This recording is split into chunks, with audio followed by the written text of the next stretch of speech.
Olá, meus amigos, sejam bem-vindos a mais uma aula de processo penal.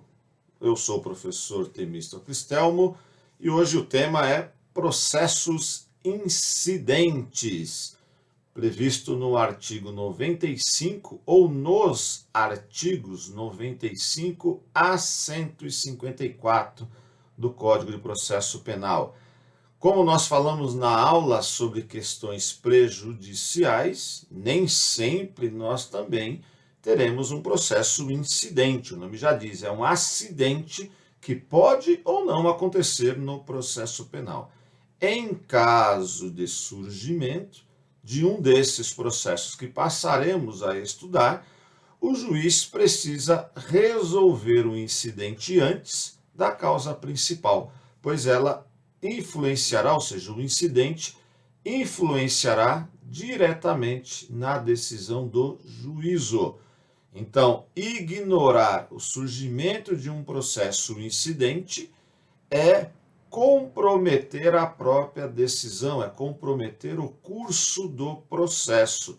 Estaremos comprometendo contraditório, ampla defesa, estaremos comprometendo o devido processo legal, que poderá ensejar uma nulidade da decisão, uma nulidade dos atos processuais. É claro que, por ser um meio de defesa indireta, o magistrado precisa ficar muito bem antenado, vamos assim dizer, para que não sejam aqueles incidentes provocados pela parte, em especial a defesa, apenas como uma medida protelatória do processo. Não pode ser utilizado dessa forma. Por isso que tem a regra geral do princípio da boa-fé no processo penal. Mas, por ser uma forma indireta também de se buscar a solução do processo penal, sem a resolução do mérito, alguns defensores se utilizam desta metodologia da defesa indireta, que é o ataque ao processo e não ao mérito do processo. Então, a autoridade judiciária, em especial, precisa ficar bastante ligada, antenada realmente qual é a real intenção do defensor. De qualquer forma, é um instrumento de defesa indireta válido e, em ocorrendo, precisa ser julgado antes da decisão principal, ok? Bom, olha lá, né? O que nós temos aqui? Fica de novo a dica, né? Sempre siga lá o nosso canal, você que ainda não está inscrito. Se você gostar, o final da aula curta, mas eu acho legal também curtir e seguir e difundir aos amigos, se achar que a aula é legal, se as explicações estão a contento, porque aí você fica por dentro das atualizações. Nós já estamos com o nosso curso de processo penal bastante completo, então se você quer reforçar os teus ensinamentos, os teus estudos aí da sala de aula, do teu curso, fiquem à vontade, para nós será um enorme prazer. Vou sair aqui da tela para que a gente possa realmente ficar com a aula especificamente. Então, o que nós temos aí dos processos incidentes? Estão lá nos artigos 95 a 154 do Código de Processo Penal. E eu fiz um conceito aqui, né? São eventualidades que podem aparecer no decorrer do processo e devem ser resolvidas no próprio juízo criminal. Olha lá, aqui a gente já tem um resumo de tudo que falaremos nas próximas aulas. Ou seja, processo incidente são eventualidades que podem surgir, não é obrigatório surgir. Não é todo processo que nós vamos ter um juiz incompetente, vamos ter um juiz suspeito, nós vamos ter um processo com trânsito em julgado, não é nada disso, né? Ou seja, ao contrário, é importante dentro da regra, dentro da literalidade, da solenidade que é o processo penal, que estes processos, que essas questões incidentais, elas nem surjam e o processo tem assim o seu curso natural com a sua celeridade devida, já que é tão complicado aí nós falarmos do nosso processo penal, ele é tão demorado, e aí vai gerando aquela sensação de impunidade perante a sociedade. Para o acusado, vai gerando também aquela sensação de desconforto que vai sofrendo as agruras do processo penal. Então, são eventualidades que podem aparecer. Podem, não é obrigatório. Agora, se elas aparecerem, e óbvio, no decorrer do processo, porque se não acontecer no decorrer do processo, eu não posso falar isso depois da decisão, a não ser que sejam novas provas, e aí sim, por meio de uma revisão criminal, no caso do réu condenado e assim por diante, é possível se buscar isso como prova. Mas, em regra, são eventualidades que surgem no decorrer do processo e precisam ser resolvidas porque influenciam ou influenciarão a causa principal. E o bacana do processo incidente em relação à questão prejudicial é que todo processo incidente ele é homogêneo, ou seja, ele deve ser resolvido pelo próprio juízo criminal. Em alguns casos, o próprio juiz da causa, em outros casos, uma instância superior, como vamos ver quando falarmos de conflito de jurisdição. Então, o próprio juiz da causa é o responsável por resolver esta eventualidade que possa vir a ocorrer. Bom, nós chamamos os processos incidentes, né, como exceções. E são exceções mesmo, né, porque, como eu disse anteriormente, a ideia é que o processo ele tem o seu curso da denúncia ou queixa até a sentença condenatória ou absolutória, que ele não tenha mais interrupções a não ser o próprio trâmite legal do processo penal. Bom, como já falamos, né, e é sempre bom repetir, o acusado pode se defender de duas formas: diretamente, quando se ataca a imputação que lhe é feita pela acusação, ou seja, ou ele nega a autoria. Então ele se ataca diretamente, ele nega a autoria. Não fui eu que pratiquei o crime, ou o crime não existiu. Então ele nega a autoria e nega a materialidade do crime. Essa é uma forma que ele tem para se defender, a forma direta. Agora ele pode também se defender, o acusado, de forma indireta, quando ele ataca o processo, com o objetivo de extingui-lo sem o julgamento do mérito, ou simplesmente retardar o seu prosseguimento. Veja, é uma estratégia de defesa. Então nós não podemos criticar o defensor que eventualmente suscita um incidente processual que o defensor, aspas, está enrolando o processo. Não, por isso que tem lá o Ministério Público, por isso que tem lá o juízo, né? Mas também é uma forma de retardar o seu prosseguimento. Então, lembrando, o acusado tem duas formas de se defender no processo penal, ou seja, de se defender de uma acusação. Diretamente, quando ele ataca o mérito, dizendo que, porventura, ele não é o autor ou que não há o crime, autoria e materialidade, mérito. Ou ele vai atacar o processo para extinguir sem o julgamento do mérito, a gente vai verificar adiante que isso é possível, ou simplesmente ele retardou o prosseguimento, o andamento do processo naquele caso em particular. Olha lá, essa defesa indireta nós chamamos de exceção. O que é uma exceção? Ou seja, como o nome já diz, é exceção, não é regra, por isso que são eventualidades. Essas exceções, elas podem ser peremptórias, ou seja, impede o processo e julgamento do fato, coisa julgada e litispendência, ou seja, uma exceção de coisa julgada, uma exceção de litispendência, vai encerrar o fato.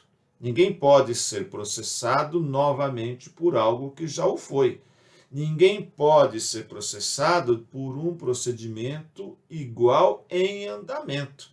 Ou seja, então eu tenho uma exceção peremptória. Então, o que é isso? Eu tenho um incidente processual de exceção peremptória. Exemplos: coisa julgada e litispendência.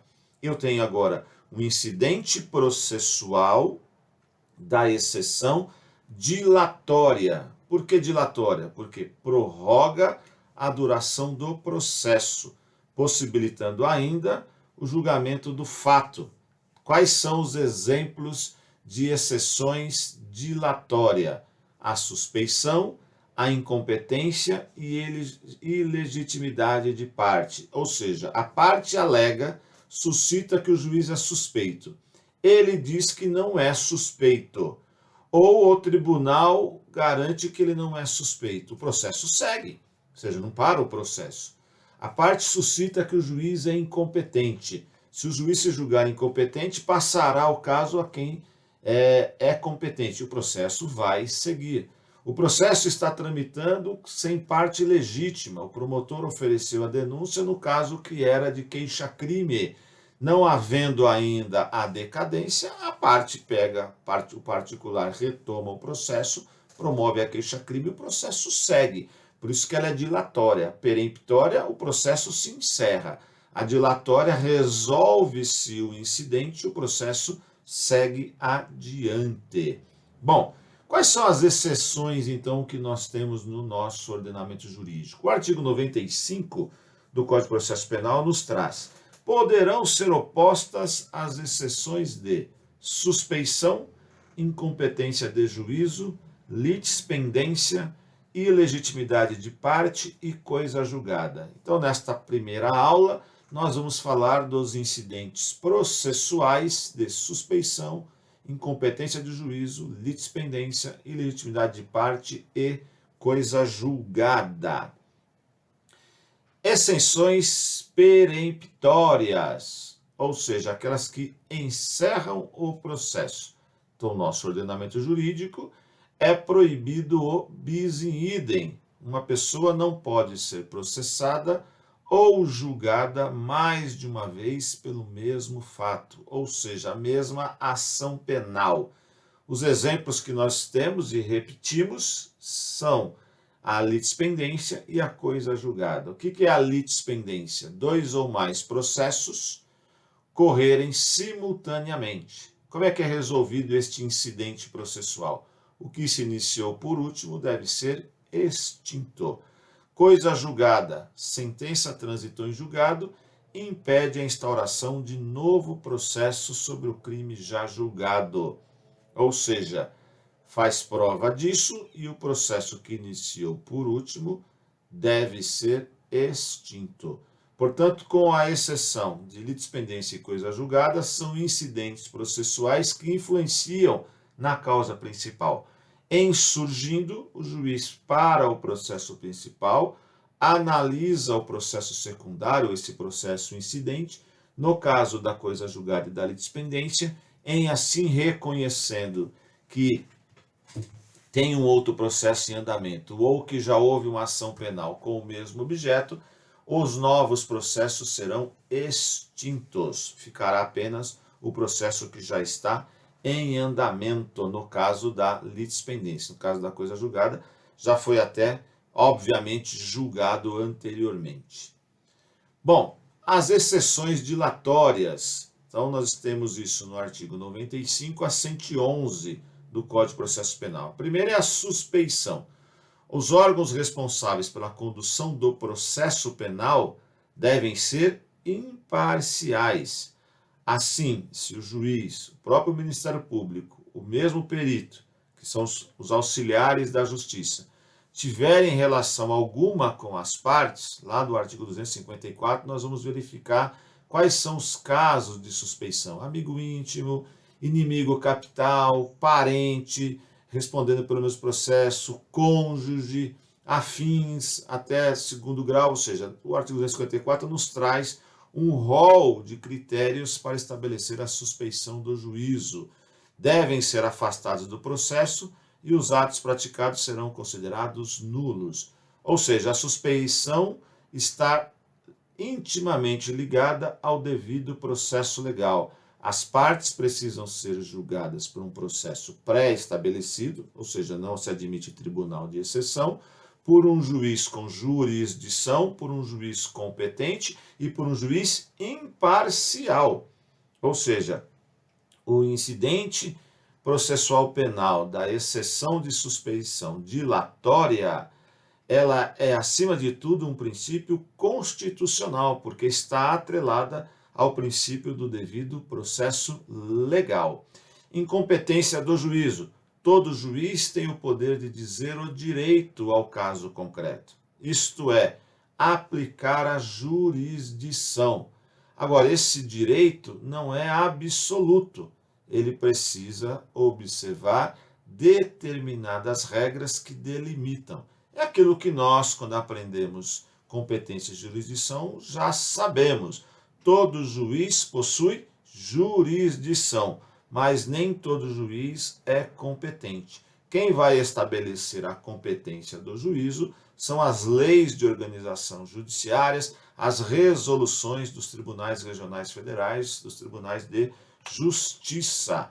Bom, ainda sobre a competência, essa delimitação, que nós chamamos de competência, era uma exceção dirigida ao próprio juiz, que pode aceitá-la, e aí, se ele aceitar, ele vai remeter os autos ao juiz competente para que continue o feito, que é a regrinha do artigo 108.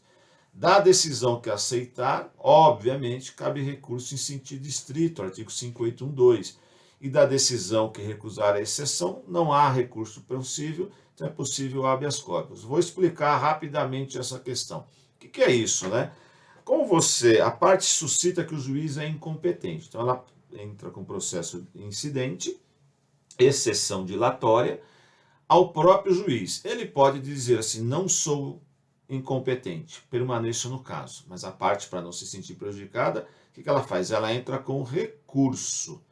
Ou seja, se é o réu vai entrar aqui com habeas corpus. Ele está se sentindo prejudicado por aquele juiz. Se é o Ministério Público, o recurso é o sentido estrito. Mas pode ser que o juiz aceite que ele é incompetente e redesigne ou encaminhe os autos do processo para o outro juízo. Como isso pode ensejar interesse, o Ministério Público também pode recorrer dessa decisão, por meio do recurso em sentido estrito. E a parte prejudicada pode também ingressar com habeas corpus, ok? A regra aqui é o juiz se declarar incompetente de pronto, sem a provocação das partes. Mas nem sempre isso acontece, e se isso não acontecer, existe o incidente processual de incompetência. Ainda sobre a exceção e legitimidade de parte. Para atuar nos polos passivo, que é o réu, ou ativo, o acusador, do processo penal, é preciso que sejam preenchidos determinados requisitos. Então, na ação penal privada, quem vai promovê-la, se não for a personalíssima, é o ofendido ou seus representantes legais, que a gente, em nossas aulas, trazemos o mnemônico do CAD, né? O cônjuge, ascendente, descendente, irmão, que poderão figurar no polo ativo nas ações penais privadas, com exceção da personalíssima, que somente o ofendido é que tem a titularidade da ação penal. Este fato pode voltar a ser julgado se as partes legítimas estiverem em seus polos. Aí sim, por isso que ela é dilatória, uma exceção dilatória, porque resolvendo este incidente da legitimidade de parte, ou no caso aqui da ilegitimidade da parte, chegando no processo, habilitando-se a parte legítima, o processo segue adiante. Bom, incompatibilidades e impedimentos. Isso aí está lá no artigo 112 do Código de Processo Penal. O impedimento, tal qual a suspeição, afeta a parcialidade dos órgãos responsáveis pela condução do processo. Porém, a gente entende até como mais grave, né? Pois o juiz não pode exercer jurisdição no processo, porque ele tem interesse em determinada solução da causa. Então, nós temos as causas de suspeição, impedimento e incompatibilidade. Nós não podemos, por exemplo, um juiz sem jurisdição, um juiz aposentado, licenciado, julgar uma determinada demanda. É incompatível com a função do juiz. Não se fala nem em impedimento, é algo muito mais grave, né? As hipóteses de impedimentos estão previstas lá no artigo 252 e 253 do Código de Processo Penal e vão tornar o ato do juiz inexistente. A incompatibilidade cuida dos casos de parcialidade não previstos para suspeição e impedimento, e geralmente são previstas nas leis de organização judiciária. Então, hoje nós vemos muito a politização da justiça. Então é muito comum a gente pegar um magistrado dando uma entrevista no meio de um processo em que o magistrado ele é o responsável pela condução do processo. Isso pode gerar uma incompatibilidade com o próprio magistrado. O magistrado não pode, eventualmente, ter uma rede social e estar lá comentando casos que estão em andamento e poderão influenciar no julgamento, por exemplo. Então, é incompatível esse posicionamento do membro do Poder Judiciário. Então, não está nem previsto lá nos casos de impedimento, 252, 253, nem de suspeição no 254. É incompatível com a função. O magistrado dar uma entrevista, pensamos nós, sobre um caso que ele tem o poder de decidir. Então, não que o magistrado não possa ter opinião política, jamais, deve ter. O problema não é a opinião, o problema é a externação da opinião que poderá ensejar aqui numa incompatibilidade. É um incidente processual e a parte, em tomando conhecimento, fará isso, imporá este incidente processual no próprio processo. Ainda dentro do conceito, dividindo a aula, né, nessa questão dos processos incidentes, o conflito de jurisdição, artigos 113, 114, 15, 16 e 17. Então, do artigo 113 ao artigo 117, o Código de Processo Penal nos traz essa regra aqui do conflito de jurisdição. É um incidente processual, não necessariamente visto como a incompetência, a suspeição, mas é considerado pelo legislador como um incidente também. E óbvio, né, se eu tenho jurisdição conflitante, vai influenciar, por certo, em todas as decisões do processo. Então, como visto, a competência é a delimitação da jurisdição, é a parcela de jurisdição e a competência.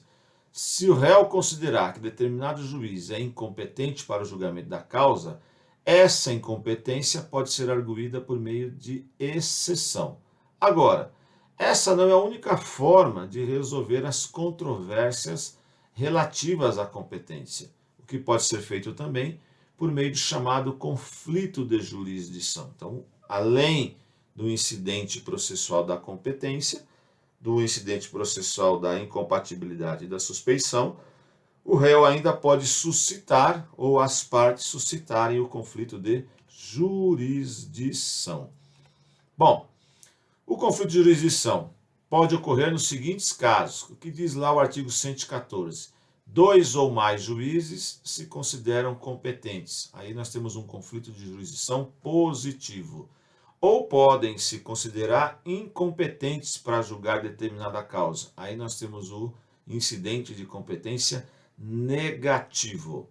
Quando aparecer controvérsia sobre junção ou separação de processos, então também nós podemos ter isso, uma parte de um crime é numa jurisdição, outra parte é em outra jurisdição, então eu tenho juízos competentes, mas com junção ou separação de processos. Em outro caso, eu tenho um único processo, mas que um juiz se julga competente e outro se julga também competente, ou ambos se julgam incompetentes, ok? É o que traz lá o artigo 114. Como é que isso pode ser suscitado. O artigo 115 nos traz o que deve ou como deve ser suscitado.